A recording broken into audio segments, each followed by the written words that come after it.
Hello. Hi, everybody. Reppy's back. Welcome to the very first episode of the live stream that this one here, Is that the name? her, royal ixiness has created for me. And I didn't even realize it. I thought we were kind of like, never mind. It doesn't matter. It's really for me to like an opportunity for me to be seen and also to hear the music that basically shaped my development as a human being and as an artist. And so, how many people get a daughter that does that for them? I mean, seriously. Talk about an incredible gift of love from my incredible daughter, who, I've been embarrassing her now for 40 years. Yeah, here folks. it comes. Like when she was 12 and 13, she had to do the, Mom, kind of thing. But deep inside, she was like, my mother thinks I'm awesome. And that's what I wanted her to think, because it's true. I did. I always knew she loved Are these people now coming? They're people. Oh my God, hi people! Okay, I'm gonna sorry. It's okay. I'm gonna just. I keep feeling like I have to lean in, but I don't. Well, I'll turn the sensitivity down a little bit since It's sort of a natural thing for me to want to do that, but if I don't have to, then let's turn it back up. If you hear it almost sounded like distorted, it's too much. It's feedback. Yeah. Right? Yeah. Okay. Oh my God, there's your LP. There's an LP. It's so Okay, gorgeous. so Anjali's here. Hi, Anjali. Hi. Oh my God, Anjali, you're the first. She's the first comment. JTVJ's here. I love you, Irish Anjali. Mickey. Irish Mickey, I'm going to send you. Do you have a CD player, Irish Mickey? I think you do. A lot of people have them in their cars. I want to make sure that Irish Mickey gets one of your CDs. Yeah, well, everybody's supposed to get one of my I'll talk to you CDs. about it later. Oh, okay. There's a little bit of a snag with the Oh, shipping really? weights, but I'm figuring it out. I'm being selective, but we'll figure it out. Okay. And we've got Gabinch nails instead of 9-inch nails. Nice. Yelster, what's up? Hi. Saint Arbowai. I'm not sure I recognize your name. A new fan. No, I'm sure he or she has been around, but I haven't recognized your name as much. Luca. Well, it's so cool, yeah, to see all these 1111 people just kind of popping in. What? Nothing. Joe Dent, Sheepin, Fred the cat, and Justin. Awesome. I was just chatting with Justin on email. Yes, Irish Mickey, I'll get you one of Oh, Reppy's yes, CDs. somebody said, Reppy, you're the one who succeeded in kissing Frank Zappa for real? Correct. Yes, I actually did. These lips touched his lips, and that will never change. So, yeah. So maybe somehow there's like one DNA strand that got changed when I kissed Frank Zappa, and then I got the benefit. Right, because I was only 20 or 21 when that happened. Yeah, like maybe there's somehow a little Zappa in me. Well, remember when you dressed up like Frank Zappa for Halloween? I feel like I'm already on my way. Like Frank Zappa. You just need a really big mustache. Yeah. Yeah. Hi, guys. I'm so happy about this. I'm so excited. I feel like a little kid. I know. It's very exciting. Like all these people. There's like a person behind each one of these comments. There's a whole human being with their entire wonderful, and that you're choosing life. To spend your precious time coming to this event. I mean, I'm so honored because, I couldn't do this without her. I don't know. I am so technically impaired. I'm from the old school, right? I didn't grow up with this You can say it. stuff. I mean, she was 9 years old when she started doing MIDI stuff, or 8 really, when you started doing MIDI stuff on your keyboard. Well, we had a Mac too. Yeah, we had a MIDI keyboard. Well, yeah, okay, yeah, you're right. And you started composing, and then we were recording your stuff on that MIDI keyboard. That was all, way out of my wheelhouse. So that was all from her dad's side Yeah, he was a geek. He was the geek. He was a nerd. He was an engineer. He was a software designer. He's not dead. And he's, right, he's still dead. But I'm saying, like, back then, he was an early adopter of the technology. only thing that I did, actually, was just being an encourager, a supporter, and an aficionado, and I was like, yeah. Well, so this is a good segue because yes, this live stream, which is called Soundtrack of My Life. Yeah, which I made that up. Yes. Just so you know, I like taking credit for things. Just like I like taking credit for her, right. even though I shouldn't. Everything I do and say is because of you. Everything. She knows how to get me right where she wants me. Yes. Just give me credit and I'll be putty in your hands. This live stream. We came up with this title because I just thought, wouldn't it be cool to do a live stream where my mom and I get to play music for you? It's a little role reversal. Play music for you that we select. Really, she's selecting it. Yeah, it's music from my life. That shaped her. Right. And that she shared with me when I was a kid. See, and shaped her. And therefore shaped me as well. And who knows? It might even shape you. It might have shaped you or will shape you in the future. And what I want to point out here is when I listened to a lot of that music, some of the music I heard when I was like 14 or 15, I didn't know I was going to become a musician at that point, and I didn't even know why that music resonated so deeply for me.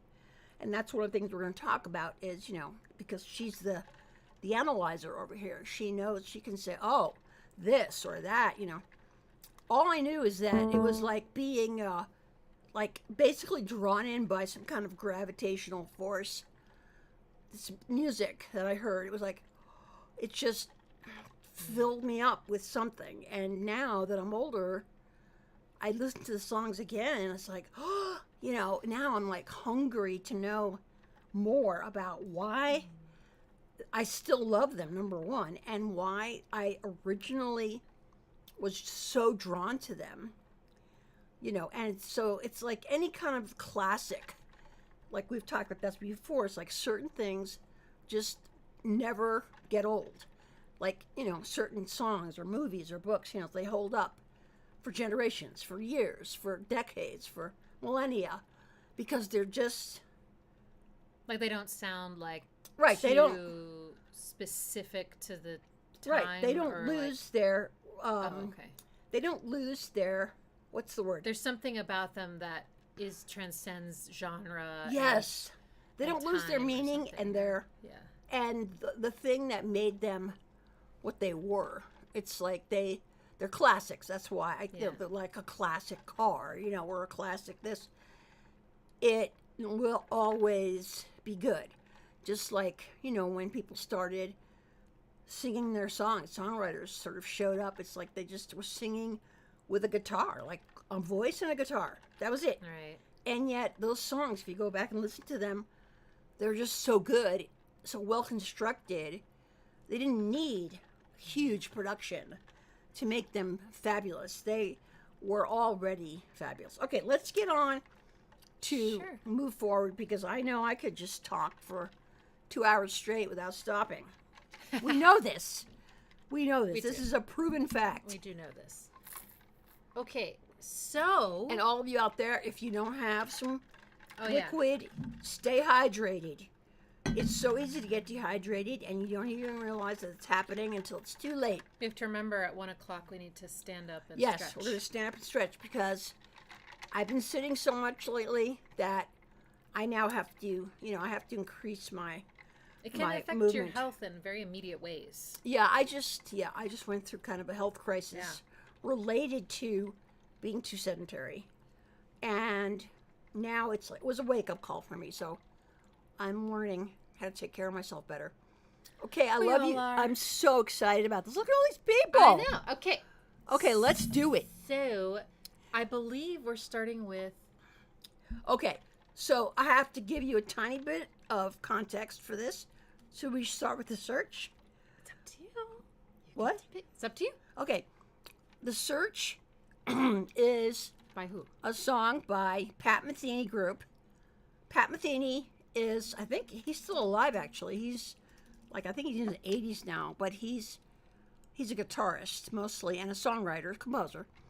And he did a lot of albums, but he's a jazz musician, which I also found out later that I liked his style of jazz because I don't like every kind of jazz. There's lots of different types of jazz. And some of it I like, some of it I don't care for. But I heard this song when I was about, I would say I was about maybe 22. And I was visiting a friend of mine in Vermont who he owned a restaurant. And he was kind of like a mentor for me because he heard me playing the piano at his restaurant one time, just fooling around the piano. And he came up to me and said, "Would you play in my restaurant? Would you perform in my restaurant?" I was like, "What?" And I started doing that. That was the beginning of my, like, developing this sort of music, comedy, interacting with people. What? Do you want that table closer? No, this is fine. Are you sure? Yeah, she's so good to me. She's so solicitous of me. Anyway, so I remember I was supposed to go over to his house just to hang out, and I walked in, and I heard some music. And I literally, like, I didn't even think, I wonder where he is because he wasn't, like, there. I just kind of walked in. He didn't greet me at the door. I heard the music, and I basically was like, it was like as if I was being pulled into something, like I was like a tractor beam. And I was like, what is that? What is that? I must know. And so I just followed the music, and it was in his den. Of course, back then everybody was just, all we had was, 12-inch LPs. Nobody had tapes or anything or CDs. And I just stood there, standing by the turntable, listening to this song. And he kind of came in at the end, and he's like, "Hi, Reppy, how you doing?" I'm like, "What was that?"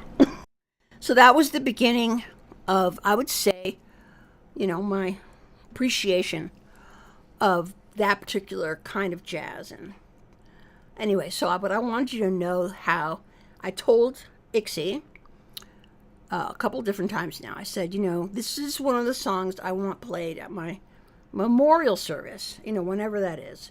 Hopefully not for a long time, but that is one of the songs that people need to hear to know who I am and what moved me back in those days when I was so young and just learning to acknowledge, and understand who I was. So, yeah, let's play this. This is from the album American Garage. It's one of his, I think he did like a number of studio albums, but this one I think may have been his third or fourth album. And American Garage. Like I said, and the whole album is great. I love the album. 1979. 1979? Okay, so I was a little older, I guess, than I thought that I was. Then I was 9. Oh, no, you're in your 20s. I was probably, my later 20s. I guess I'd already started playing the piano. Yeah. And performing. So I was definitely in my later 20s because I was 24 when I began playing the piano again, taught myself how to play, and started composing and performing, like, very quickly. Anyway, so let's listen to The Search. And, oh my God, this is so cool. And then we're going to talk a little bit about it, and I can't wait. I'm gonna plop. What are you going to do? I'm gonna plop your Bandcamp link into the chat because if you like the music that you hear today, your piano album is piano music. It's instrumental piano music. It's just original piano solos. Yeah. I feel like you can hear influences from everything that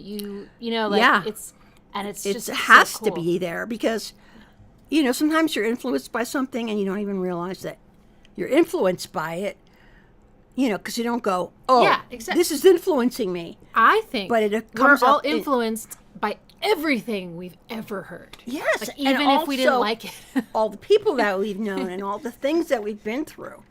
You know, everything has come together to create us. I just want to read all the comments. Well, we're going to play the song now, so you Gary's debut, The Pleasure Principle, is incredible.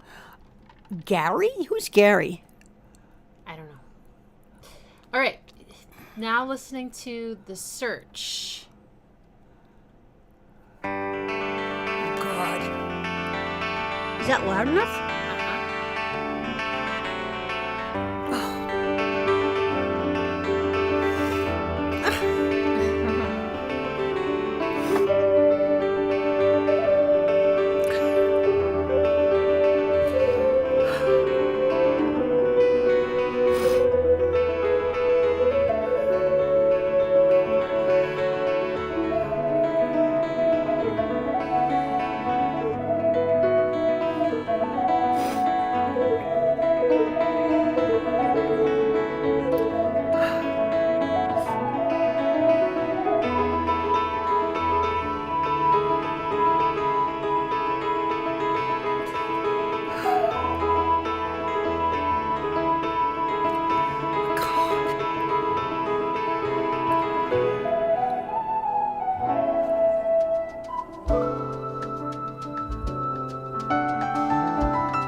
idea I was going to get so emotional. It was like, that song is like, and I was listening to it, like, I was thinking about all of the ways that you were hearing it because of your perspective as, you know, a composer and arranger and, you know, all the things. Because, you know, I could hear, like, the syncopation, you know, and, you know, and the way that he does the guitar, you know, I mean, I can't do it, but you know what I mean? It's like, it's like, oh my God. Like appreciating. Like what it was that, you know, how, like you said, how I, you know, eventually incorporated some of those elements into my own music without even knowing it. Like, definitely. Like when I was thinking about that. I want to say one thing that when Ixie started listening to my music when she was, you know, older and, you know, after she had graduated from college and stuff, and she had a different appreciation for music, you know, now that she had been sort of classically educated. I have this for glasses. This will be What's this? Much better than a tissue. Oh, is that? Oh my God, I thought this was an actual tortilla. I was like, okay, this girl has been living in Texas for too long. And she's now I clean my glasses with using tortillas. She wipes herself with a tortilla. Not corn. Yeah. Oh God, no. Corn would be blasphemy. Anyway, it's like she said, you know, she was listening to my music, my solos, and she said, "Oh, you know, I love the syncopation. You have so much syncopation." I'm like, "What? What is that?" And then she explained to me what it was, and it was like, "Oh." I use that in so many of my songs. I love anything that's syncopated. I always hear it. I go ding, ding, ding, syncopation. Right. I know what it is now, and I can isolate it myself now when I hear it. But that song, you know, especially the piano. I mean, not the piano, the guitar. Yeah. Is full of syncopation. And it's one of the reasons I love that song so much is because it's like the syncopation. It's like the way that it builds the tension and. Like, I don't know, it's just, there's so many things. The pianist, you know, I forget his name, but he was someone said famous jazz pianist. Lyle Mays? Yeah, not Lyle Mays. Yeah, he was like the other, like, half of the duo. You know, it's kind of like Pat and Lyle were like the group. And then everybody else was, you know, part of it too. But they were like the heart of the group. They were the main writers and the ones that, you know, people... You know, that were most featured. Yeah. You know, but anyways, I mean, we could spend 2 hours just talking about the song. I because know. It's like I want to ask you all these questions. We can. Like I don't know what that instrument is. Okay. That when it starts going, do do do do do do do. It's not the guitar. It's not a piano. What is it? It sounds almost like a wind instrument. What is it? I always thought it was a synthesizer, but we can. First of all, if anybody in the chat knows, they can. Wait! I want to see what some people are. I know, but I have to use the browser. Okay, she has. So I have to look it up. We have to let her do her. Actually, I can kind of do this. Oh, good. Here we go. I can separate them. Pulls Pat's forehead with tortilla. Yeah, your relationship is so touching. Oh, thank you. Guitar synth. The sound was like 80s or 90s, but the song was more complex. Interesting. I just love how, you know, the different things that you all say, you know, because you all have such interesting perspectives, and totally. It's so cool. Because it's like, you know, again, I fell in love with this song without really knowing why, but of course that's the way most people listen to music. Most people don't analyze and deconstruct the music that they love. They just love it, and they don't even really know why they love it. But this song really does feel like my life. The search. Why is it called The Search? Because what are we searching for? I've thought that I was searching for recognition and love and permission from other people and my accomplishments and out here. And just recently I have realized that what I was searching for was me, and that I just needed my own permission to be myself. That's all I've ever needed. You can't get enough recognition or love or approval from out here. The bottomless pit of insecurity. Yeah, is truly bottomless. You cannot fill a void with, it's like, you just can't fill it enough. Fill your own void, people. Yeah, fill your void. That's the takeaway from today. Fill that void, baby. Like, Elvis is a perfect example. I mean, he was so beloved by, so many. He was, some people think he was like the greatest entertainer of all time. Wait, who are we talking about? Elvis. He's just an example of someone who had recognition, money, fame, respect, everything that you would think would make somebody happy. And yet he was miserable and felt alone and felt like he didn't have a place in the world, and basically died, of an overdose at 42. And who knows if it was intentional or not. It doesn't really matter, because when someone dies like that, it's like you do not have to be addicted. I mean, anyone who's addicted to any substance or a person or something that you think you need from that person or from the world, you can get addicted to anything. And if you're addicted to anything, that means that you are feeling like insufficient in some way. And you don't realize who you are. You've lost touch with your truth of who you are. Because people who know who they are don't need to become addicted to anything. Because they're enough. And they know it. So I'm enough and I know it. That's right. That's why I got this tattoo. It's to remind me that I'm whole. Yeah. Just me. That's right. And right, exactly. But all of you are circling around it. Little aura of, we're the circle. We're all in a circle together.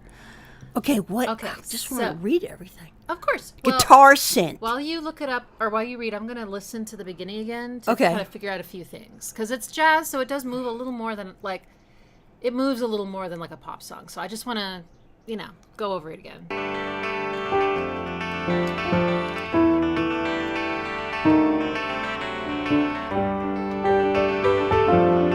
Oh, wow.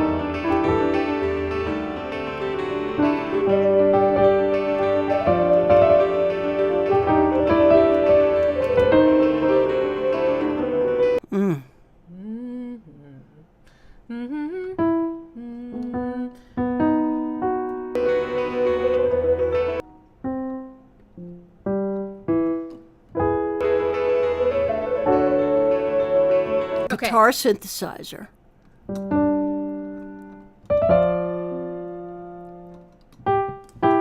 Oh, Angela said, I could hear a little of Ixie in there, and it's like, because I started it and I gave it to her as like a disease. Uh-huh. Once you hear my music, Angela, you'll know why.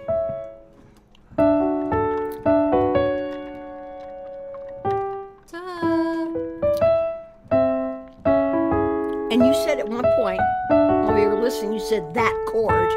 Yeah. Do you remember what you were talking about? Yes. Okay, good.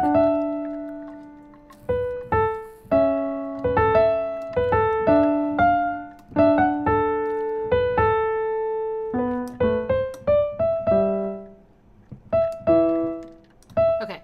So I figured out the first part. Okay. It goes, starts in G. There's something called a line cliche. Are you just reading the... Okay. No, I'm listening to you too. I'm half listening. Line cliche. What does that mean? Ixie? What does it mean? A line cliche is when you have a line, a melodic line, like not a chord, like a line, one note, and it either moves down or up by step, like in a scale. Yes, I know what step is. Okay, stepwise motion. And often it goes down, but it can go up. I heard a song today that went up. And it goes down by step, and it changes the harmony as it moves down. Oh, wow. So it goes da da da da da da da So that. That is so. That just tears my heart up. Right? Like that. Dun, dun, dun, Well, dun, dun, dun, dun, dun. Oh, I think one of the reasons it's so good is because it's the same 2 notes while the line moves down. So even though it's the same notes that or it's 3 notes, I guess. These notes, but it's how they sound against the line that moves. So like, this is really establishing. This is tense. Oh yeah. This is also tense. Oh, that is so pretty. God. Yeah. So pretty. And that, up until here, that's a very Mixolydian sound, but then this comes in, that's a flat 6 note. Really? Oh God. That's why it tears out my chest. That's why I've started crying like right away, because it was like literally that song. It just. Oh, yeah. I don't know. I know. I don't know where it came from. You feel I don't know the history of the song. I don't know if they sat down one day and wrote it, or if it was an improvisation that became a song, or if it was Lyle Mays who wrote it, or they co-wrote it. I would like to actually know some more trivia about the background of the song if anybody wants to look it up for me. But the fact is that listening to it now, like 50 years later, well, maybe not quite 50 years, but a chunk of years.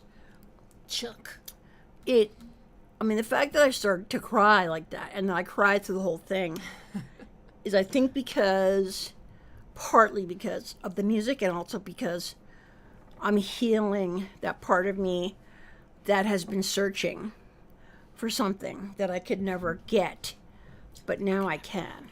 It's kind of like the Wizard of Oz, when Glinda tells Dorothy that she had the power to go home all the time, but she didn't know it. So it was like, oh my God, I had that, whatever that was, I had it all the time, but I didn't know it because of all the different wounds. And this is like therapy. This is not just musical analysis, folks. This is like yeah, and therapy. You don't even have to pay me for this. This is all free. But though, if you do want to throw a super chat. Oh yeah, they're welcome. Therapy, songs, whatever. We do it all, folks. We do it all. Yeah, because it's like in music, the fact that she, among other things, Ixie is multi-talented, in every way, which is what usually happens. Creative people are often multi-talented, and they show up in all kinds of different ways.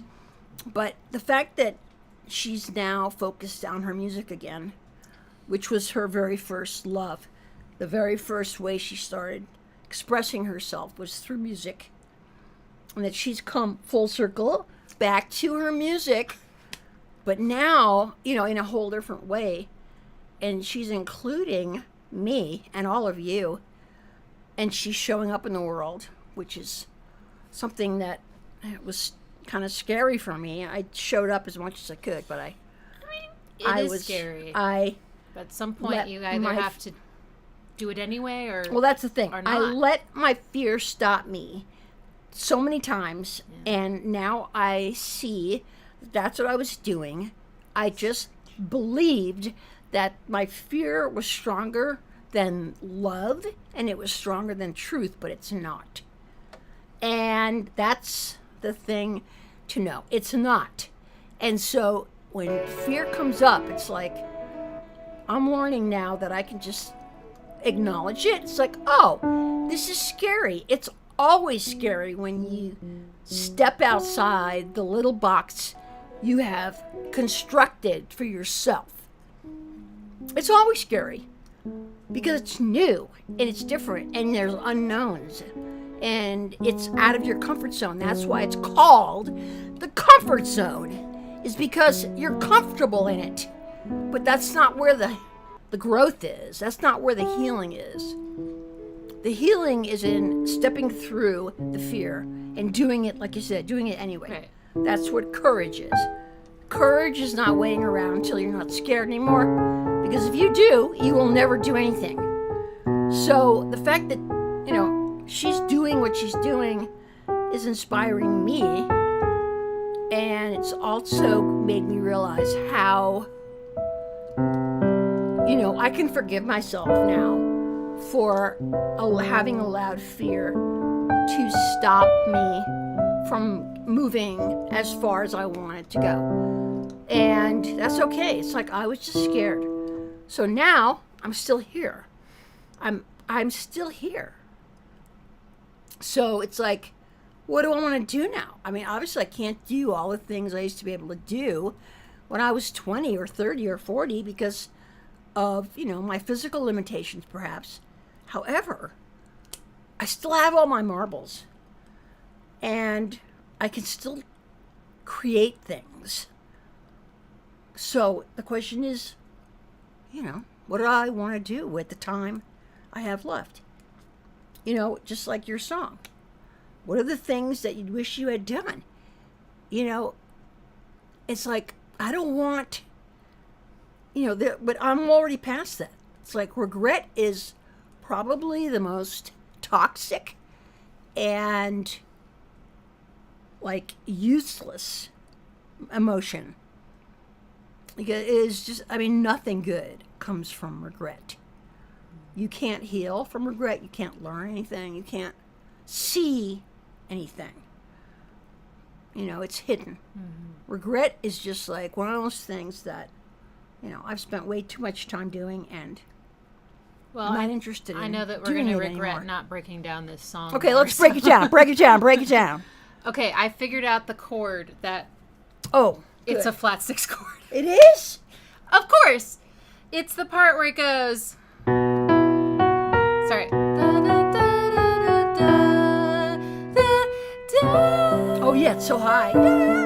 It's flat 6.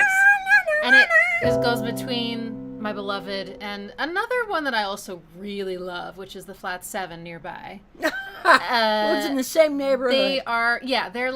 They're not related. They don't have anything in common. They're right next to each other, but they have no notes in common. Isn't that interesting? But because of that, the flat 6 creates drama, and that's the kind of tension it creates. And the flat 7 creates dissonance, which is its tension. So if you go back and forth between a flat 6 and a flat 7, you're just building. Is that what he's doing here? Yes, because he goes... Right,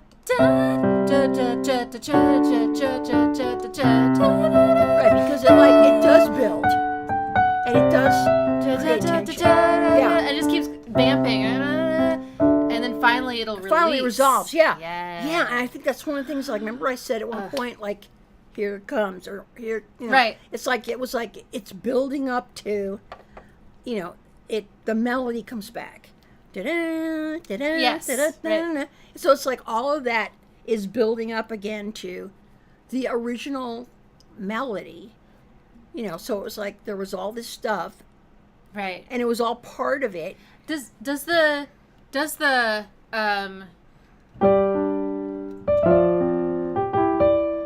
part feel more at peace to you than the other parts? Like, does it feel like more it feels free, or like you've gotten to, or you like found really you found you wanted. Yeah. Because I think that's why I resonated so much for the song, because at 25 or 6 or however old I was still very much searching for what I thought I needed from a lot of songs about that. Isn't it interesting? The human experience.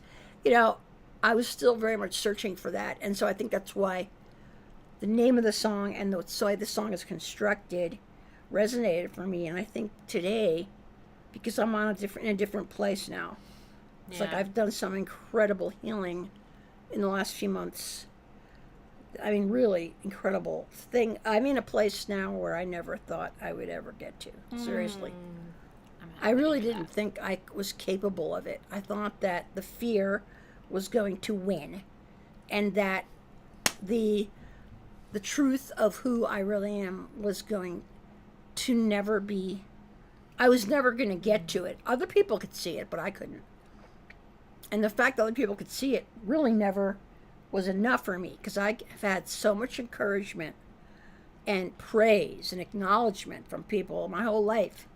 But it never did anything for me. You know, it's like, thank you, but I still hate myself. I appreciate you saying what you're saying, but it's not going to change anything. But you're wrong. Yeah, right. I don't know what you're saying. You're delusional. Right, exactly. You're just being nice. Get away from me. Mm-hmm. Anyway, so what else do you want to say about the song? I want to talk about what happens with the instrumentation. Because at the beginning, it's the synth and it's... right, it starts with the guitar. Oh, let me turn up. It's an electric guitar. And he's got some effects on that guitar, right? It has like an interesting flavor to it, the guitar. I am not the one to come to about guitar tones because I don't play guitar. Right. I can only parrot what I've heard y'all say. Yeah. I mean, I can hear distortion. Like, I know it doesn't sound 100% clean. Mm-hmm. Maybe, but maybe I'm wrong. Well, it's like what I say to you is like... Maybe it is clean. I can tell when people put a lot of reverb on the vocal. I don't know anything about that. Even though I'm not, I don't do mixing or anything. Uh-huh. I know what reverb on a vocal sounds like. Yeah, I mean, I can hear a few things. I can hear, like, phasers or flangers. I can hear distortion. Right, so maybe... But, like, there's a lot of other things that go into guitar tone. I am still here, 9 Inch Nails. Oh, wow. There's a lot of the things you were just talking about. There was, like, 9 Inch Nails song titles or lyrics that kept popping up into my head. And since a lot of the folks on the live stream are also 9 Inch Nails fans, that's how they found me. Cool. We're all thinking them. So I wrote down one. Love is not enough. It's not. Love is not enough. You can love somebody and still destroy them. It's true. Okay. So, but yeah, I'm not sure the tone. It's very bright. It's very like crisp and bright. Yeah. It's very. That's how it sounds. She can do tongue guitar. It's so syncopated, and that rhythm. I know, it's so syncopated. I know. I love it. That's why I love it. Or whatever. It's like if you want to get to me, just do syncopation. So there's a piano that's doing it with the guitar. And it's doing the chords. It's like... The piano's in the very beginning? Yeah. Oh, I thought it was just the guitar. It's doing chords as well as playing along with the See, I guitar. Never noticed that before. Oh, I hear it now. Yes. Well, right here. That was the piano? No. The beginning is just guitar. This is just guitar. Right. So pretty. And now the piano's about to come in. Listen, those. Oh, that's the piano. Yes. Oh, it's so nice. Now this line cliche doesn't have the flat six, and I think that's important to note because it doesn't sound as tense. It's actually quite pleasant. It's like it's just like the background setting the stage. Yeah, it does. It doesn't sound like there's any, like I'm not looking for anything. I'm just hanging out.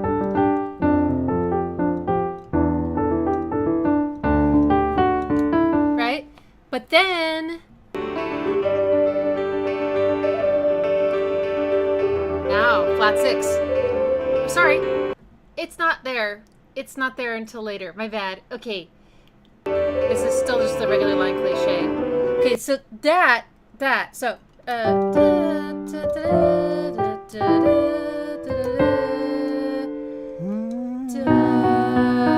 that minor? No. Okay. It's just changing key. Oh, okay. I think this is gorgeous. Yeah, that's really beautiful. See, that definitely has influenced my piano playing, for sure. Some of the chords. Yeah. I never realized it until now. And then...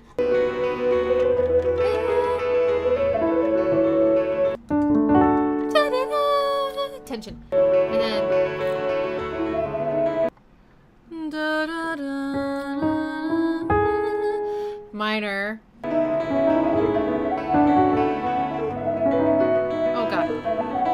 all over the place. And then... Yeah, it's some kind of a synthesizer. Yeah, and then...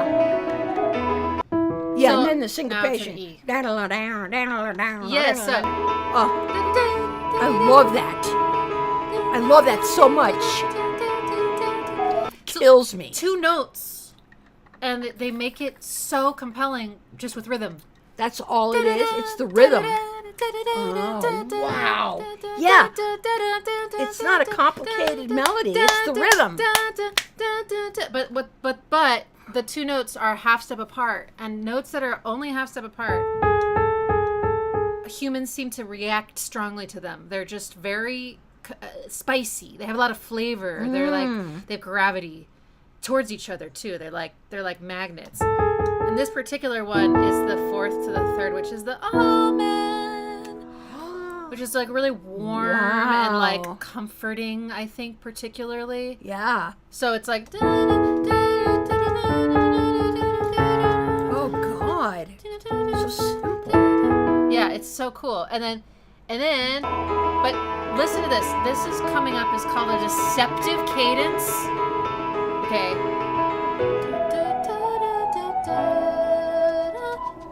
Okay, so and that's percussion comes in, right? The drums come in? Yes, drums, right. So this has all been very floaty, right? Yes, like just kind of breathy almost. Like yeah. Like airy. Right. It feels so free and like kind of ungrounded. It's just like they're just kind of floating around. Yeah. I get lovely.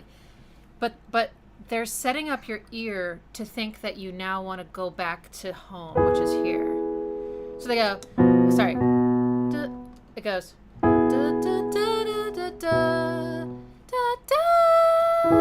And you think it's gonna go home, but it goes to flat 6. Right, and you don't actually get to go home until quite a bit searching. farther. Yeah.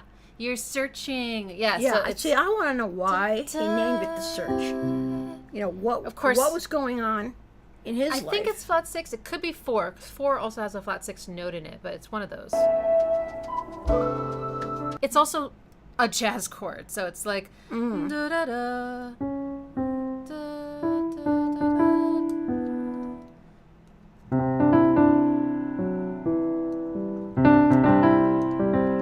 That's not how they're voicing it, but I think it's that sounds like one of your songs. It has a 9th. Da-na-na-na. Sounds like caught in on a... Like that song, what is it? Silver Fading Screening. Out of View. Silver Screening. So I just love. So deceptive cadence is when you tell the listener musically, we're going to go and resolve home now, but instead of going to that chord, it goes to a chord. Usually it's the 6th chord, because but it's unpredictable. You don't expect the 6th chord has a lot of notes in common with the home, but it's not home. So whatever melody sounds good over home will sound good over 6, because how much they have in common. But it's different. It sounds unresolved, tense, in this case dramatic, and emotional. It's very emotional. So, and it just takes you by surprise. Yes. You just don't think it's going to go there. Yeah. And then the instrumentation is totally different here, right? Different. It's like very... And when the drums come in, right, it like completely changes everything. Yeah, it's like all of a sudden it starts to like... to the layers, because... Down. It's like... It like completely changes. It kind of starts to cook. That was the resolution, finally. It kind of starts to cook along like it's got a groove now. Yeah. Before, like you said, it was kind of like just floaty and breathy and airy. And then it starts to have a groove, like you would want to like tap your feet to that, you know, or like kind of bob your head, you know. It's like, okay, this is kind of got a nice groove. It's very gentle though. Like yeah, it's very what's the word? It's like it's I can't think of it. It's not conservative. It's restrained. It's kind of like very delicate, and it doesn't call attention to itself. It's not like bam, you know, it's like very subtle. That's the word. Yeah, it's subtle. It's subtle. And subtlety to me is one of, as an artist, You know, it's like sometimes you want to be subtle, and sometimes you want to hit people over the head with a stick. You know, and then there's everything in between. You know, you want to be like, you know, like I remember when we started listening to music together. I think we were listening to Cream or something in the car, and you were like, you said something like, "Oh, I love that violin thing," and I was like, "What?" I know I've listened to the song since I was like, 15 years old. I never heard of violin, and it was like she could hear that and I couldn't. But on some level, I was hearing it, on some part of me. It was affecting it was me in some way. Maybe. But it was a choice that the composer made to have that. It's like when you're listening to your album, Decca, it's like all the different vocals and the background vocals and the, like a couple of lines here, a couple of lines there that sort of soar above all the others. It's like they're very subtle, but they're there and they're important. Like, okay, all right. Yeah. So yeah, this is very different. Now the piano takes over. Yeah, and it's very tinkly. Yeah. And it's not like, it's almost like gentle. Like you would play I love that. for a child, like a child song, like a lullaby almost. It's very tender, Yeah. It's not like, I've listened to a lot of jazz piano. Keith Jarrett mostly. And, his stuff is all over the place. But, he's one of the greats of jazz, contemporary jazz piano. But his stuff is, like, more intense. This feels very lilting and sweet. Oh, yeah. It's like there's sweet. Nothing... It's just like he's playing around in the upper registers. Yeah. So you keep going because I want to hear more about I love what this you little hear. variation. So the melody, so he's kind of riffing on the sorry. It's an E now.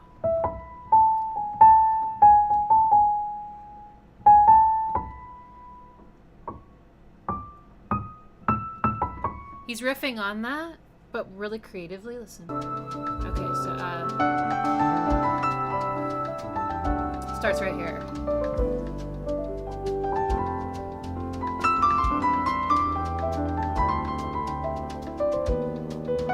Right here. So that yeah, it's kind of a callback to the yeah, I think it might be the that's what it is. Oh, okay. So that's how it is in the original. And he goes, he just takes the notes and reorders them. But it reminds you still, you feel it. It's just like this, that's the end. That's the... And that's like this very playful, whimsical kind of... That's a fretless bass. Really? Yeah, I never heard that until now. Wow. Fretless bass has no frets. Oh, yeah. I know. Don't fret about crazy. It. But I feel like... I know, that freaking lamp. The bane of your existence. Of course, you'll never move it, complain about it. Well, it's only a problem one time a month. Okay. That's funny. But, yes, fretless bass has a certain sound to it. Or maybe it's just the way people play it, especially in the 80s. But it's like... Is it it's a like, bass guitar? It's like, wow. Yeah. Or is it like a bass? It's like a bass guitar. A stand-up bass. It's a bass guitar. All right. But it kind of goes like... Like, so if you could hear it. That, you never heard that before until now? Oh, yeah, I hear it now. See? I know. So all these cool. little pieces. So this is that same chord progression from the beginning. It's just now the pianist is improvising over it. We could even sing. See, listen. Okay, so. Okay.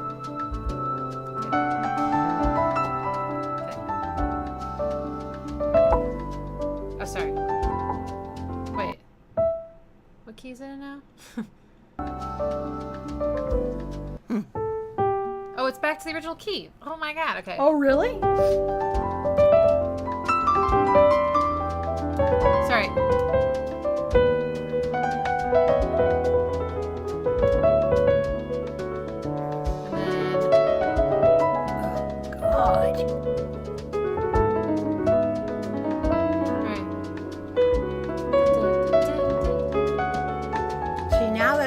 Tension there. You're starting to feel like something's going to happen. Yes. Like you're moving towards something. I want to find that part where the guitars go. Yeah. Or whatever. It's kind of blang. There it is. That's so this is intense. Isn't that nice? It's so loud. It's so loud. It pierces right through everything else. It's really way more like a lot of the melodies have been way up here, right? And suddenly there's just like all this like rich, like from your gut. Yeah, exactly. And that the is like so I don't know, triumphant or something. Brilliant. And the tone is really cool too. And there's a bunch of it's at least 2 guitars, and they're harmonizing.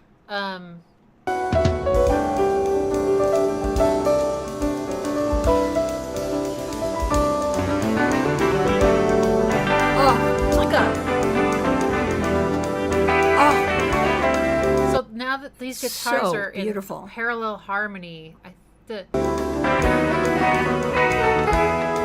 it's like double tracking your voice. It's like doing like a layer on top of the guitar line. That's how it sounds. Like it's very wide, like and very full.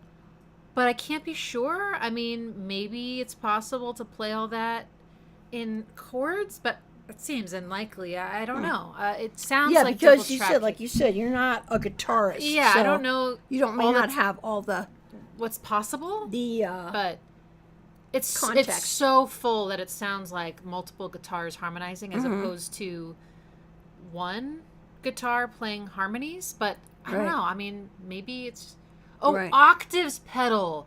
Octave pedal? I don't even know what that is. Well, so my understanding is the signal from the guitar goes into a pedal, which then these people know a lot of changes stuff. The notes. You guys know a lot of an shit. Octave lower or higher, or whatever. You can tell it which one, and then outputs that signal.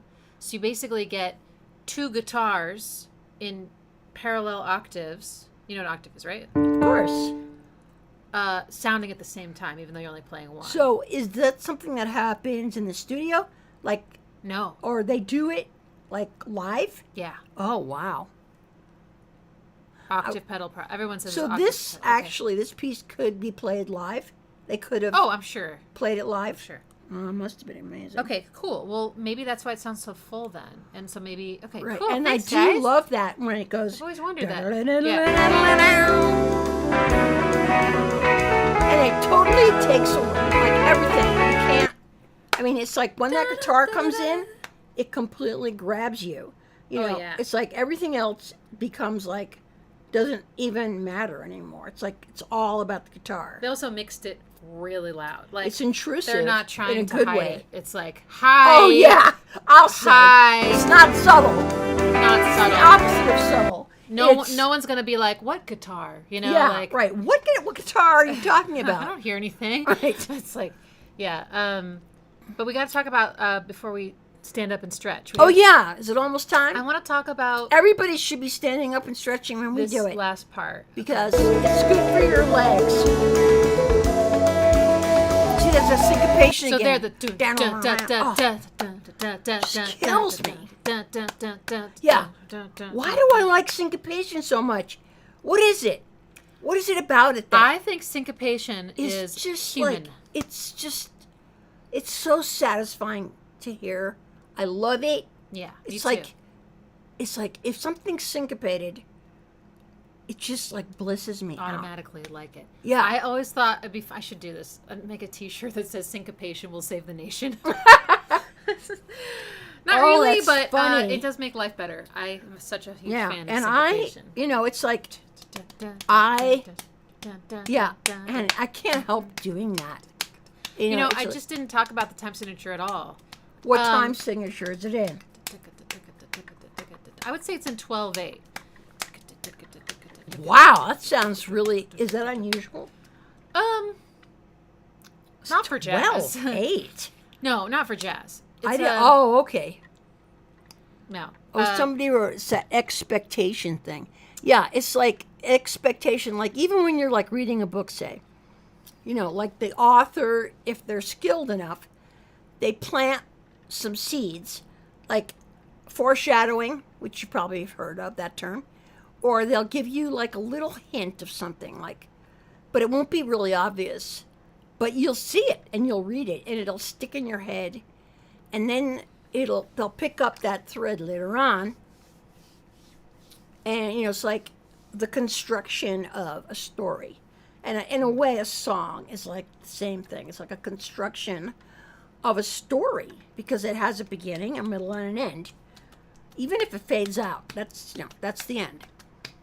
But it's like that expectation. I mean, that's one of the things that keeps you reading, right?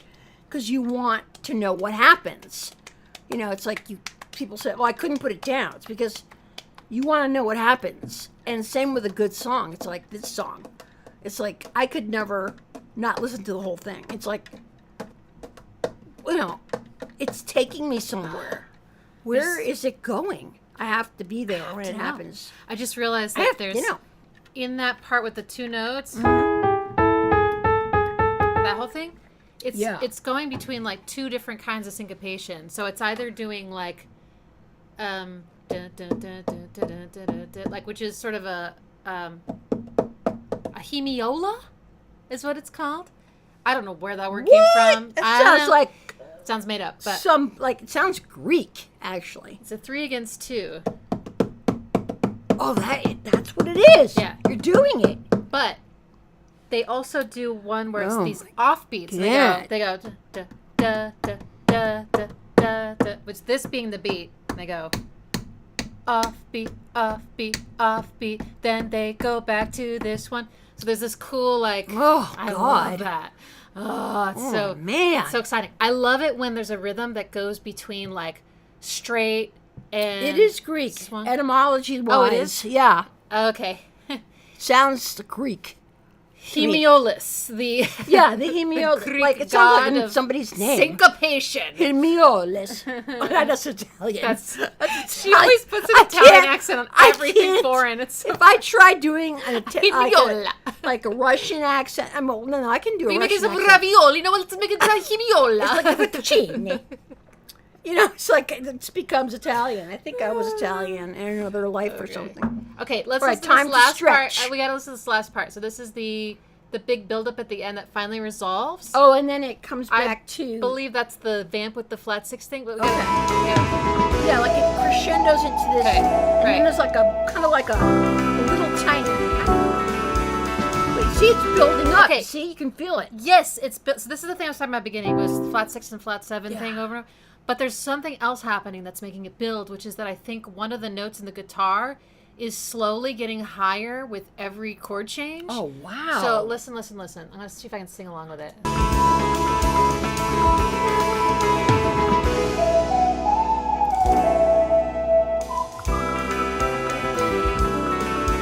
is the end. Or is it? This is the end. Oh. Totally wrong. I made it up. No, it should. Yeah, you need to go back a little. No. That is what I was talking about. That's but what I just misremembered it. I thought it started like. I thought it was going up like. It doesn't. Oh well. That's okay. That would also be pretty. Yeah, but it's doing 7th chords. It's like a. Wait. There's a 7th chord in there. I cannot believe this. That's so freaking pretty. And that way that note keeps going over the flat 7 is heartbreaking. And the way and the note that it ends on. It's like it's like very complete. Hopeful. It's very hopeful. It's hopeful. It's like you've got there. You found it. This is the search. Yeah, you found it. You hit it. Dun, dun, there's the treasure.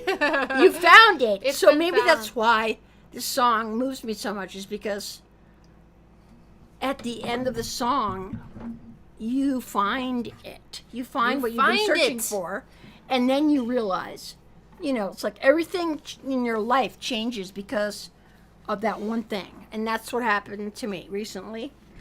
And it started with this song. So Pat, wherever you are, Lyle, wherever you are, and all you other people that made this song, I love you. Mwah, mwah, mwah. Okay. Let's listen to Icarus. Well, while we stretch, we should. Oh yeah, listen to something like something stretchy. Something stretchy. Yeah, we can stretch too. This has gotten caught. How about under my Western chair. Promise? Oh, yes. Okay. All right, this is Ultravox Western Promise, just to stretch to. Oh man, it got caught under my chair. It's under your foot. This is under my chair. So I have to get up. Okay. Yeah. Are they hearing Western Promise? Yeah. Oh, okay.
break is over.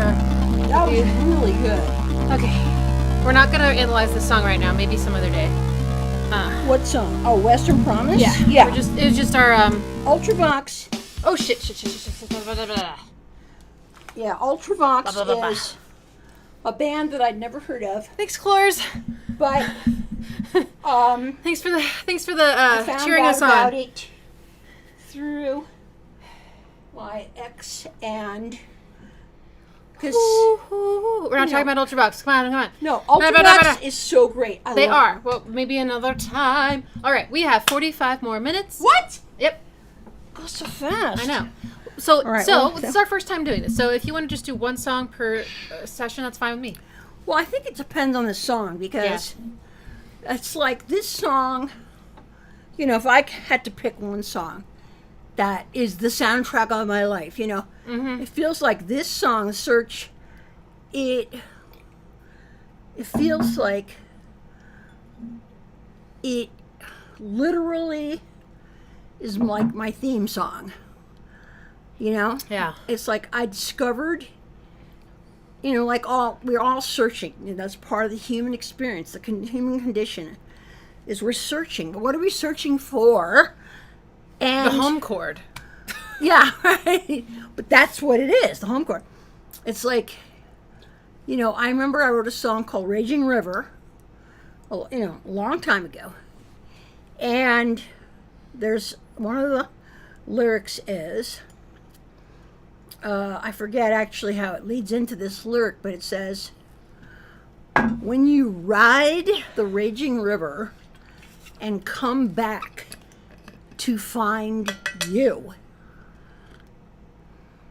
And that's what life is. It's like, oh, I remember it. I remember ride the raging river and come back to find you. Yeah, it was a vocal I wrote, in my 20s. The raging river, something like that. Yeah, and I don't remember the whole song, but it's interesting because I'm having a lot of memories and things are coming back to me recently. Stuff that I wrote like in my 20s. Mm-hmm. And it's interesting. It's almost like my brain is waking back up from a long sleep. And hey, Reppy's brain. It's going like, hey, Rep, I'm still here. I haven't abandoned you. Wake up. I just have been like doing some stuff and I haven't been available, but I'm coming back, babe. And I'm bringing all my cells with me. And we're going to have some fun now. But Raging River, yeah, that was one of my songs. You come back to find you. Because what else is there, really, when you think about it? Even if you love somebody, even if you're in a relationship with somebody, like a husband or a wife or a partner, whatever, you are still alone in yourself. I know what you mean. It just sounded so brutal at first.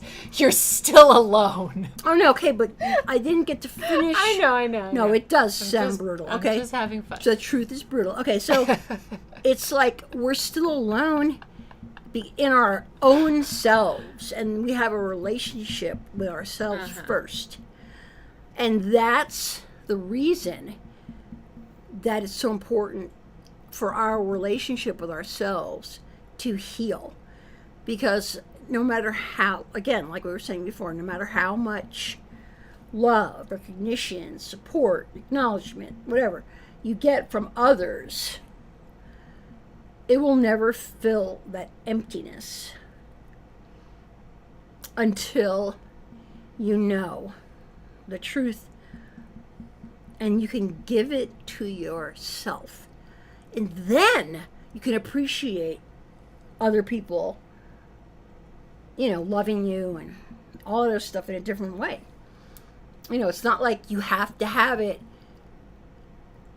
or you're not valid, or you're not okay. See, that's what would happen to me. It's like people would be loving towards me, or they would say something supportive, and I would get all puffed up, for like 2 minutes. And then, of course, it would go away. and then I would be back again in my shit. And then it would be like until the next time somebody gave me, like, infused me with something good, and I would remember who I was for a very short time. Now, it's totally changed. Now it's like my default setting is I'm awesome. And then occasionally something now will trigger me and take me out of that experience, and I'll have something else come up. But now I can see it and go like, wait a second. Do I really want to do that to myself? Do I really want to spend my precious time in regret or beating myself up? It's so hard, though. Well, it's obviously it's so hard. It's taken me a long time. Ah. Okay. But sometime I didn't think I was ever going to get to this place. Yeah. Okay, so we have 45 minutes until we have to end. Now we have 40. Okay, so I think Icarus? we should play Icarus because I heard Icarus around the same time. Okay? My mid to late 20s. Okay. That I heard The Search. So also an instrumental. Mm-hmm. So, and I think it was literally from, it might even be, you know, I mean, we should find out. Like you said, it says 73. American Garage, 73, so it was actually written earlier. Okay. But I didn't hear it until around that same time. But again, it was one of those things, it was like it came out of nowhere. Somebody I knew was playing it, because I didn't even know who this, you know, Paul Winter. Because his brother, I think his name is Johnny. Johnny Winter was a famous musician, and I think Paul Winter, I'm pretty sure they were brothers. I don't think he had the same kind of recognition as Johnny Winter. Anyway, whatever it is, they wrote Icarus. And if you remember your, what's that called, mythology, Icarus was a guy who wanted to fly, and so he made himself some wings, and he attached them with wax. And I think it was his father. It's like a cautionary tale from millennia ago. His father cautioned him against flying too close to the sun. And I don't know why exactly. Because the wax would melt. Well, you think that the father knew that already? Yeah. It was like, if you go too close to the sun, the wax will melt. But he was like, shut up, old man. I'm going to do what I want to do, and I don't want to hear anything about it. So he did. He did fly, and he did fly too close to the sun, and lo and behold, the wax melted, and the wings fell off, and he died. He fell to earth. The end. And was killed. So, in a way, I mean, it's got like not a happy ending or anything, but... What is the moral of the story? Listen to your parents. The moral of the story might be... Don't be arrogant. Right. Well, that you should be... Humble thyself. Humble. Humble is a good word. I think we should listen to the song, and then we can decide what it's about. Okay. All right, here's Icarus. Oh, I have to say one more thing before... What? We start, is that I never really liked the ending. Okay? They do something instrumentally, and I don't even know what they did. You guys will have to tell me what's happening. But I never liked it. And it kind of fades out on that instrumentation of something. But I never liked it. And I felt like it was I bet you there are no flat sixes in that part. It was a creative choice that they made, obviously, that I'd never liked. But the rest of the song was like 100% everything.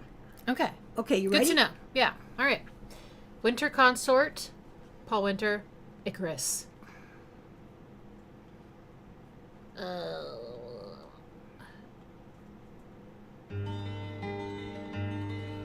Guitar's on the left. Drums on the right. Oh, yeah. Oh! Remember this? Yeah! Oh, incredible.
It's a violin. This is I'm Falling, you said? No, that's a violin. Oh, yeah. Yeah. Well, actually, it's possible it could be something going on with the guitar strings.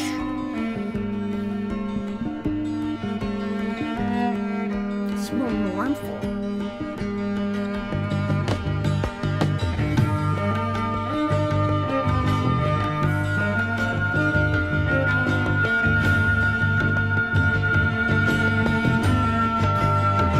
Comes again.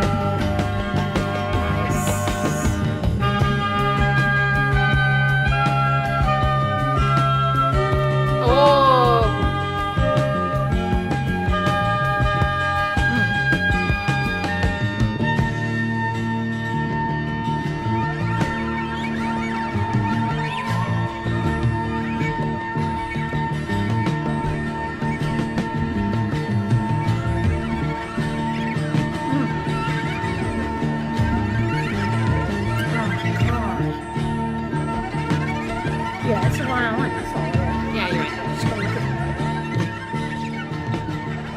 at that percussion. Oh. Isn't that magnificent? It sounds so like movie soundtrack to me. Like, Yeah, I know, doesn't it? I'm surprised. You know, it's funny because, like, I think somebody said earlier that the Search was used in a movie. oh, nice. And I don't remember who it was because obviously I don't know you guys. But someone said it was from a movie that I don't think I've ever seen because I would have recognized it. You know, I would have been like, oh my God, that's the Search. So anyway, if you remember, if you're still out there and you remember writing that comment, if you could tell me what the movie is again, or us, excuse me. But this song is like, it has a lot of the same elements It does, yeah. as a Search. It's It a has good like choice. the main sort of theme, right? And then it kind of like changes and then it kind of builds. But that build is so Yeah. fabulous and it's such a payoff. Like, remember I said at one point, it's Right. glorious. It's like when he's flying Right. and he's really out there and he's like doing his thing and he's like completely free, right? And it's like, maybe that's what I love about it is that, yes, he does go too close to the sun and yes, he does die. But until then, he's like doing something that he loves and he's so free and unfettered. And it's so powerful. You know, the joy that it must have been like to be able to fly like that. You know, and I think that's why I love it so much because it's like, that's what I didn't let myself have enough of that. I was too afraid to fly too close to the sun and die. And so I kept pulling back. Whenever I'd start to get successful, you know, a certain level of success, I'd pull back because it was too scary. And so now I see that, you know, it was just, I was protecting myself. I thought I was in danger, right? Even though I probably wasn't really in danger, but I felt like I was. So I protected myself that way. That was a form of survival. And so that's why I need to, you know, let go of beating myself up about it because I was just scared. But in this particular situation here, you know, he doesn't listen to the people, the detractors saying, you shouldn't do this. It's too risky. You know, it's too risky and something bad's going to happen if you do this. And it did. But he did it anyway. So that's what I'm feeling right now. What do you think? I think about music that I don't know the way you do. A little differently. Yeah, right. Because I mean, you don't. I know the piece, but you've heard this before, right? absolutely. Yeah. You played this for me when I was a kid, but I was a kid, so I don't think I really thought about its meaning much. You know, I just sort of Right. liked how it sounded. And I've never thought about it the way that you're talking about it. Well, I never have either. But until I do just think now. I do think there are moments in the song where it sounds really free again. Yeah. And then there are definitely moments, very specific moments, where they changed a chord. Yeah. To make it feel more tense. Yeah. And like something was maybe wrong. Right. There's one point where they just do one note. Yeah. That changes it, and it just that one note. And just changes the whole gestalt of the whole song. Totally. And it's really incredible because when you realize how powerful one note can be. Preach. Right? Absolutely. I mean, talk about... one note can completely change everything. You know, like, what's the song that we... this is one of the songs that's on my list of songs that I want to play for everybody. It's a Procol Harum song. But it starts with just the drummer hitting the drums one time. Bam! Like, really hard. And, of course, you'll probably be able to tell me what drum it is. But he hits the drum. Bam! And then the music kicks in. It's so powerful, though. That one hit of the drum. It just, like, that it does everything. It sets the stage. It creates the mood with one note. Yeah. You know, and that's why, you know, I mean, all the choices that these artists make, you know, that are, you know, they seem like, you know, almost like, well, why did they do that? Well, you know, it's like that's part of what it is to be an artist, is to realize that you have this, like, clay, you know, this formless clay. You have words, or you have notes, or you have, you know, whatever, literally clay. And you now have a choice to do whatever you want, you know, and you can imbue that sort of raw material with your particular, you know, whatever it is. That's why people, you know, do multiple albums, and each album is a little different, has a little different feel, a little different thematically, you know, because the artist changes, and so their art changes with them. Anyway. Yeah, hopefully, you know. Well, you would hope, but evolution. I mean, yeah, I mean, that's what you would hope. I mean, some people don't really grow that much, but like, for instance, the Beatles, you know, all those albums that they did in that little chunk of time between 64 and 69, which is unbelievable. You know, the scope, right? The magnitude of the changes they went through as people and as artists. Anyway, so I want to hear more from, I mean, you know, I know we're almost to the end, but well, I just want, that someone said they all sounded the same. The Beatles? I don't know who they're referring to. I don't think the Beatles. How could they say that? But AC/DC was interviewed, accused of having 12 albums that all sound the same. They said, that's not true. We have 13 albums that all sound the same. Oh, that's funny. We have 13 albums that all sound the same. So how did that song live for you people? Or how did that song live for you? Did you have any feelings? Like emotions come up? Yeah, it sounds very, it's got like this magical tone. It feels sort of like fantasy. Yeah. To me.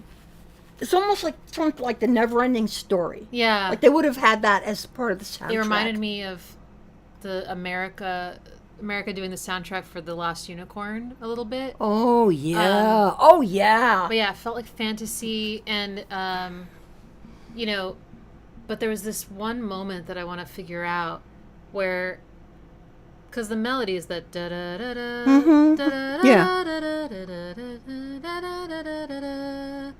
da-da-da.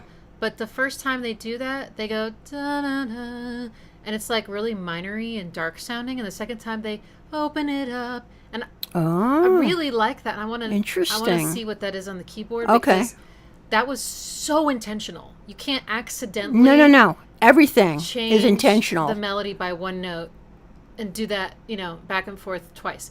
So the first time they do the darker one, the second time they do the brighter one that eases off. So I'd love to know what they were trying to communicate about the story with that change. Like why the dark part and then the brighter version. So you want to find that again on the song? Yeah. Okay. It happens pretty much right away. So the first part. See, that is so pretty. That's just a guitar, right? I think it's a suspended chord. So by the way, this is unfortunately in between actual keys. The tape got slowed down or sped up. Oh, really? So I can't play along without it sounding You bad. mean that happened in like the studio? Yeah. Oh. In production. Okay. But closest would be probably D. So it's kind of a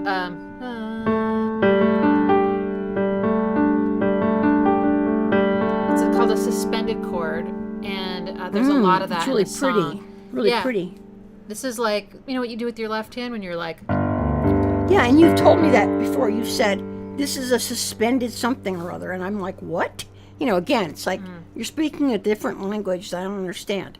But you don't have to know what it means. Just you have to know what it looks like. So when you do this, you're doing...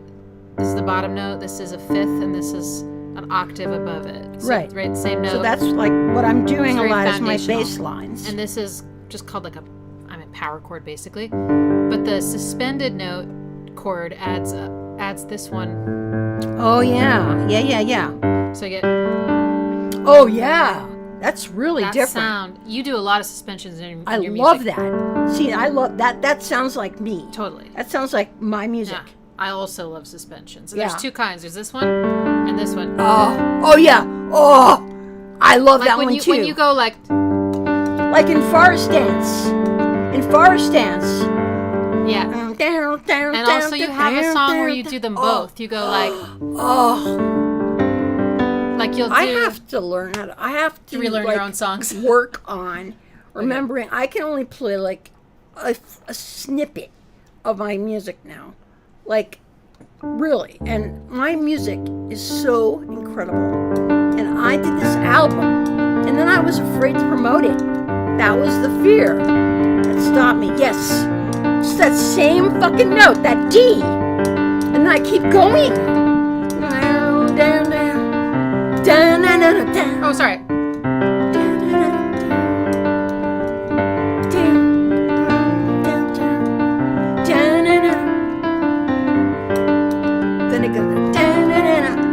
Sorry. I'm conducting you. Yes. Oh, you guys should hear my album. You should. That was Forest Dance. That is one of the best songs on the album. It's one of my faves. Love that song. And it's so... I wrote it when I was 26 years old. It's fantastic. So, a long time ago. That probably is my favorite one. This is so inspiring to me, guys. Just having you be here and Ixie, the gift you're giving me by having created this environment for me to show up in. Of course. Is like, I just can't even express how much it's inspiring me and it's empowering me. It's like making me feel strong again. Like,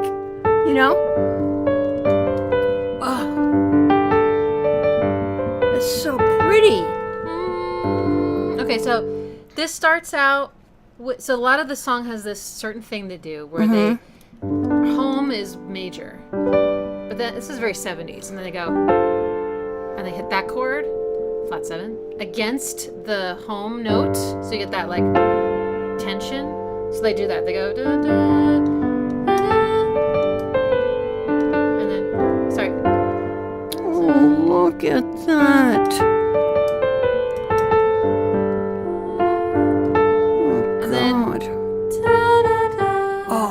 So poignant. That's a violin, right? Yeah. Well, no, it sounds a little low for violin. Could be a viola. I think it might be a viola. Sorry, we have a running joke. Yeah, don't go into it now. One time. Yeah, we're going to tell you about it next time because we're running out of time. Okay. But it's really good, so don't... There it is. What? I think it's a flat. Da-na-na. I think it's a flat 6 chord. I should make that T-shirt too. I think it's a flat 6 chord. It's all flat 6 to her. It's always the flat 6. She can't help it, folks. That's because the front. She's I think obsessed. it's the flat 6. She's Back obsessed. It's always the flat 6. It goes da da da da. But they keep the bass note here. Da da da. But the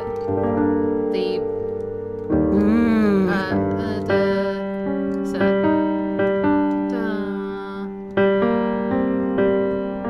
But what were you saying about? You said that's it. You said that's where it changes. yeah, it's right there. It goes It's like right there. da-na-na. See, because whatever. That's not in the scale at all. It's Yeah, really, da-na-na. second time. Yeah, though, that. listen. That's what I said to you. Is that a minor? It's totally a flat And 6. you said it's just a key change. Remember? I said, is that a minor? It's And not you a key said, change. Not a key change. Okay. It, It was just a dissonance. It's a chord. There's a dissonance It's there. a chord that doesn't belong in the key, but the whole song doesn't really have a key. It's kind of in Mixolydian, which is I love that word, Mixolydian. It sounds like something we made up. Yeah, it sounds very. Somebody fantasy. said, I'm sorry, I wish I knew how to refer to you all because I don't know you, but somebody said something about how David Bowie music was very, like, his stuff kind of broke the rules, and it wasn't, like, it wasn't predictable. I don't know what he said. Something about Bowie. And I noticed it, and, there it was. Bowie was such an incredible advocate for the non-standard music in just about every stage of his career. He was incredibly generous. What does that mean, generous? What does that mean? Nugget? Hi, Nugget. Are you still there? What does generous mean to you? I'm curious.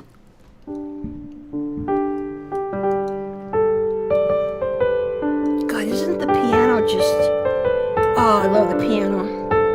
So versatile. See, the second time, it's gonna be open and major. Listen. Yeah, because that's like he's Right taking here. off now. Not Now, right. Oh, yeah. So maybe that's when he's like taking off. Yeah. It's like he's first lifting Everything up. feels okay. Where like before it was like his father was telling him, Yeah, don't do it, don't do it. There's definitely some things like a little wrong, or there's some furrowed brow. It's about kind it, of like there's something mournful too. Yeah. It's like almost like, yeah, it's like the voice of reason is going like, you shouldn't do this. Yeah. It's like, but I think that's what was happening inside of me. It's like I was saying to myself, don't do that. It's too scary. You're not ready. You can't take that kind of risk. You can't fly that high. And I listened to that voice. I listened to it. And I thought it was real. I thought it was the truth. Okay? Yeah. But it wasn't. It was just fear. Fear comes in many different disguises, folks. Like procrastination, resistance, it's all fear.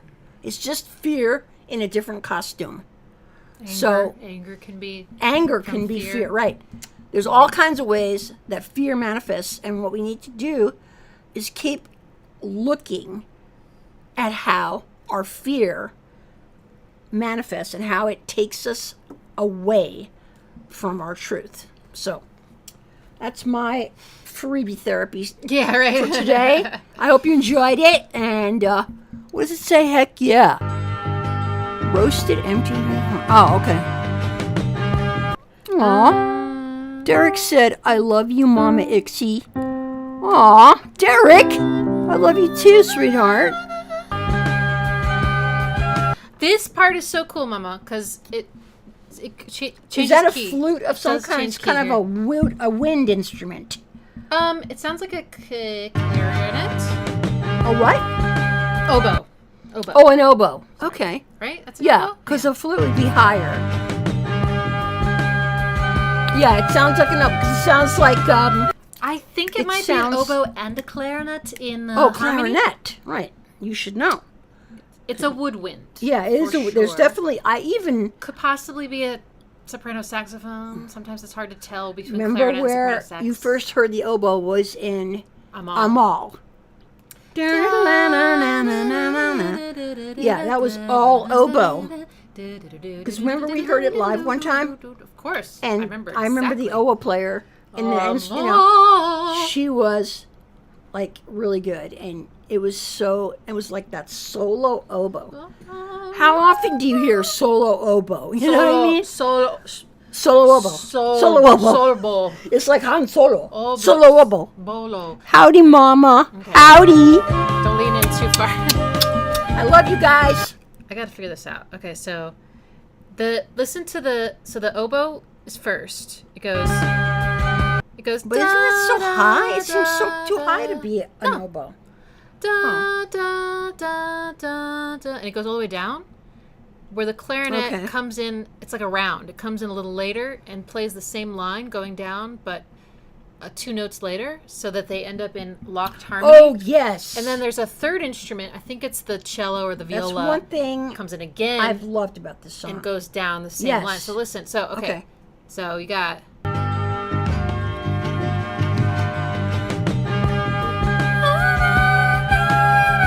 Oh, yeah. Oh, so they're in chords going down as a result. Gorgeous. If they wait 2 notes, then they end up a third apart. Wow. God. Sorry. I don't know how to play this key. What is it we're in? You're asking me? Oh, we're in Lydian right now. Oh, okay. Da, da, da, da. Ooh, like that? That's it. It's so pretty. And then the next one comes in. And they just go down. Yeah. Oh, God. A cascade. It really is.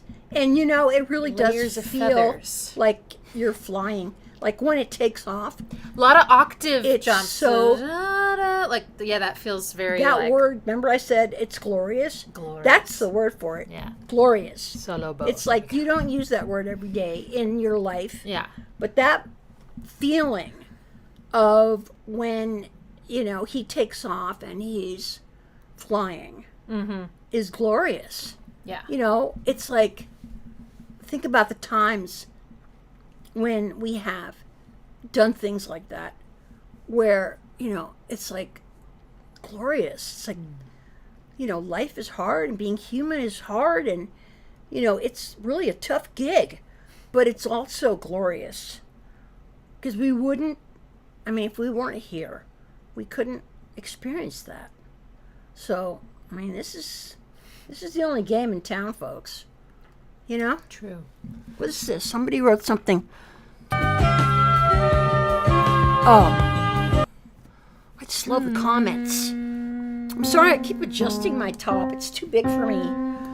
I apologize if it's distracting.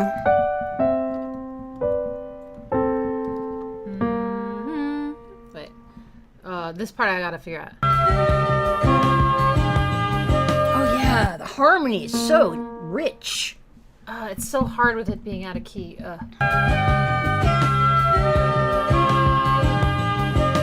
So you think that they sped it up? Oh, sorry.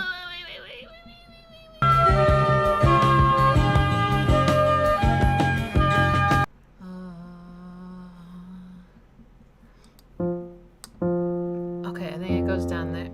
Is that right?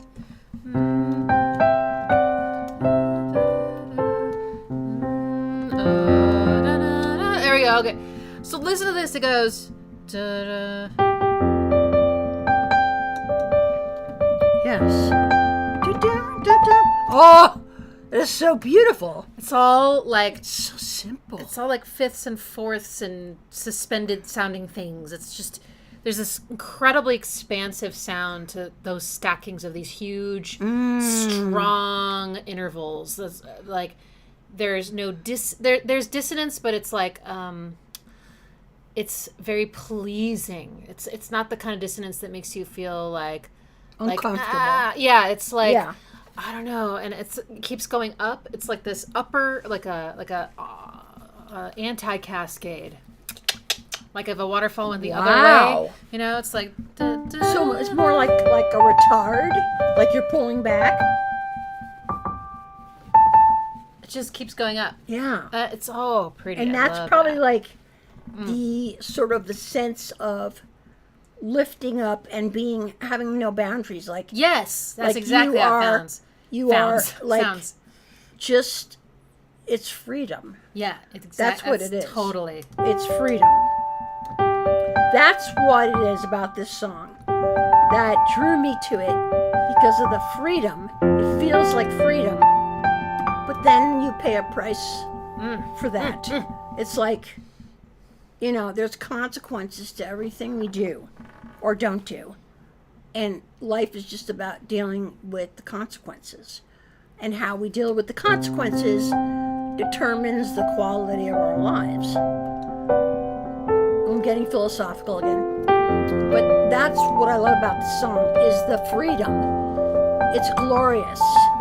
Those moments where you literally are flying free.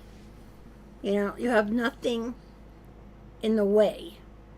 You know, you're just in the authentic flow of life.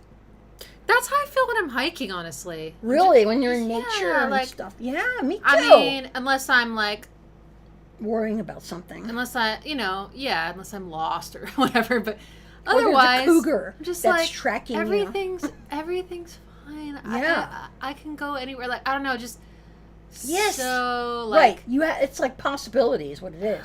It's like having limitless possibility. That's what depression is. Depression is the absence of possibility. You know, there's no way out. You heard it here. You can't see a way out. Green stuff is an antidepressant. Yeah, it is. And look, she's got green shit everywhere. Even her curtains are plants, practically. Yeah, Ixie is a green. She is a green living thing. That's what she is. She's a living green organism. I know I'm being silly, but it's actually true. No, it is. That's why when I see all this new construction, I drive by and they're putting up a new strip mall, and it's like, it's dead. Like, they cut down all the trees, and now it's dead. Like, killed. Okay. Too negative. We're not going to go there. Yes, Icarus by Paul Winter Consort. So there's a tabla. There's a what? A tabla. What's a tabla? Let me find a picture for you. Oh, hand drums. Yeah, well, I knew that the drums were unusual. They weren't like just drums like you would see in a drum kit. Mm-hmm. I knew they were like, because the Paul Winter Consort, you know, they had all these bizarre kind of off the beaten track instruments that they used, like old-fashioned things that they don't use anymore. Like folky Yeah, their stuff was very folky and funky and, you know, very uniquely theirs. So, yeah, those are cool. Yeah. Yeah, look at those. They're so interesting. Listen to them. You'll recognize the sound. It's an Indian drum. Listen. Oh, yeah. It's beautiful. It is. It's like, and they're perfect for this song. Yeah. Right? Because almost like, it's like undulating. Listen to it's so subtle. That's beautiful. A flute. That's a flute? No, it's not. I'm sorry. Ugh, is that an oboe? That's an oboe. Still? For literally for a second, it sounded like a flute, and then as soon as they articulated the next note, I was like, "No, that's an oboe." Really? Yeah. You can tell the difference. It's Absolutely. amazing. Right? When it had the vibrato, it sounded a little like a flute, and now it's an oboe. My bad.